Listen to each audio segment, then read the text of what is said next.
শেখ হাসিনাকে ফোন করে ক্ষমা চাচ্ছেন উপদেষ্টা পরিষদের কয়েকজন উপদেষ্টা সহ জুলাই আন্দোলনের সম্মুখ সারির কয়েকজন নেতা। 8ই আগস্টে এই ভুল আমি স্বীকার করে নিচ্ছি আজকে যে 8ই আগস্টে যখন 8ই আগস্ট বা 6ই আগস্ট হবে, সজীব ওয়াজেদ জয় যিনি উনি কিন্তু একটা স্ট্যাটাসে দিয়েছিলেন মমোক্রেসি শব্দটা। আজকে বাংলাদেশে ঘুরে ফিরে ওই শব্দের ভিতরে নিয়ে যাওয়ার সুযোগ, নিয়ে যাওয়ার সম্ভব হয়েছে। বলি কিছু উপদেষ্টার মধ্যে আমরা এই আচরণ দেখতে পাচ্ছি যে তারা এখন কোনোভাবে দায় সারা দিয়ে এক্সিট নিতে পারলে হইল। দিন যতই যাচ্ছে নিষিদ্ধ করা আওয়ামী লীগের মিছিল ততই ব্যানারে যুক্ত হচ্ছে হাজার হাজার মানুষ। প্রশ্ন একটাই, শেখ হাসিনা কবে ফিরছে? লাইভ ভিডিওতে তাকে এখনো পর্যন্ত দেখা না গেলেও বরংবারই সুর ভেসে আসছে ওপার থেকে, আমি ফিরছি খুব শীঘ্রই। আমার বিরুদ্ধে মামলা দিয়েছে, ওয়ারেন্ট ইস্যু করেছে, আমি সেই মামলা মোকাবেলা করতে যাব, তাহলে আমাকে যেতে দেওয়া হবে না কেন? ওদের বোধহয় ধারণা ছিল যে মামলা টামলা দিলে বোধহয় আমি ভয় আর দেশে আসবো না। তা আমি না, আমি দেশে যাব এবং আমি কোর্টে আমি মামলা ফেস করব, আমি মামলা মোকাবেলা করব।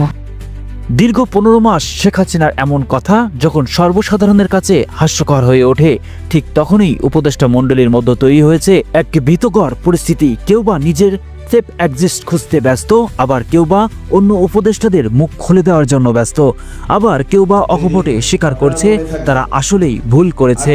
যারা উপদেষ্টা হয়েছে তাদের অনেকে বিশ্বাস করেন আমাদের অবশ্যই ভুল হয়েছিল। আমাদের উচিত ছিল যে ছাত্র নেতৃত্বকে শক্তিশালী করা, সরকারে গেলে সম্মিলিতভাবে যাওয়া। এটা আমরা নাগরিক সমাজ বা রাজনৈতিক দলকে আমরা যে বিশ্বাসটা করেছিলাম বা তাদেরকে আস্থা রাখতেছিলাম, সেই জায়গায় আসলে আমরা প্রতারিত হয়েছি। বিএনপি জামাতের লোকরা এসে বললো কি, বা আরো দলের লোকরা আসলে অত লোকজন নাই, যে দুইজনেরই আছে, তো ওরা এসে বললেন যে একটু যে ফেয়ার হইতে হবে। তো বিসি নিয়োগ হইলো 10 জন বিএনপির, 3 জন জামাতের হইলো। তারপরে ধরেন আরো এরকম জামাতের যদি বিসি না হয় প্রবিসিটা জামাতের হইলো, অ্যাডমিনটা কে নিবে এটা নিয়ে কারাকারি হইলো। তো এগুলো আমার চোখের সামনে করছে। ওনারা 4 মাসের মধ্যে ওনাদের সব লোক সেট করা হয়ে গেল, কম বেশি হইলো, কারো হয়তো 60%, কারো 80%, কারো 20%, কারো 30%। হ্যাঁ, সব লোক সেট করা শেষ। এবার ডিসেম্বর থেকে শুরু হইলো অসহযোগ।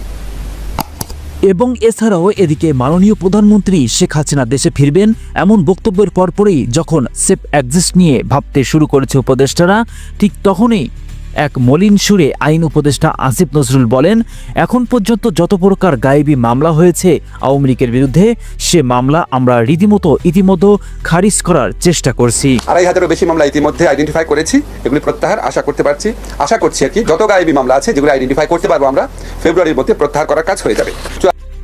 এছাড়াও বিরোধী দলীয় নেত্রী ব্যারিস্টার রুহিন ফারহানা ইতিমধ্যে এক গণমাধ্যমকে জানিয়েছে, দিন যতই যাচ্ছে আওয়ামী লীগের মিছিল অর্থাৎ সংযুক্ত হচ্ছে আওয়ামী লীগের ব্যানার, সাথে সংযুক্ত হয়েছে হাজার হাজার মানুষ। তাহলে এই ইনকিলাব জিন্দাবাদ এবং মুর্দাবাদ জিন্দাবাদ বলা মানুষগুলোর অবস্থা কিরূপ হতে পারে ভবিষ্যতে? উপদেষ্টারা অনেকেই সেফ এক্সিট খুঁজছে এবং আমার মনে হয় সেফ এক্সিট খুঁজতে উপদেষ্টাদের খুব কষ্ট করতে হবে না, কারণ ম্যাক্সিমাম উপদেষ্টা ডুয়াল সিটিজেনশিপ নিয়ে চলছেন।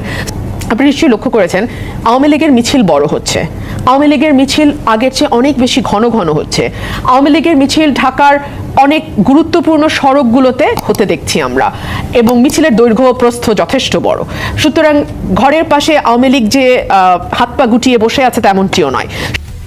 প্রিয় দর্শক, দেশের বর্তমান রাজনৈতিক অবস্থার প্রেক্ষাপট বিবেচনায় শেখ হাসিনার আগমন সত্যি কি দেশের উন্নয়নে কোনো ভূমিকা রাখতে পারে বলে আপনি মনে করেন?